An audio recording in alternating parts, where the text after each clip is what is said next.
pero hindi yun ang pangalan ko. Kami apat, ako ang puso.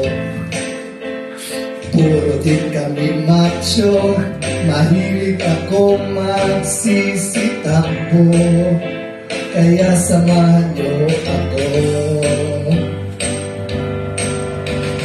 Ang topic ko ngayon regarding sa physical development at iba pa, dahil nasa natokas na nag-academics na si Gio, si Caster.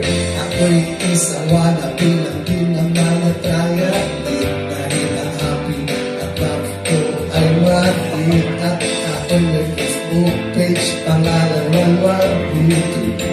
Kaya follow na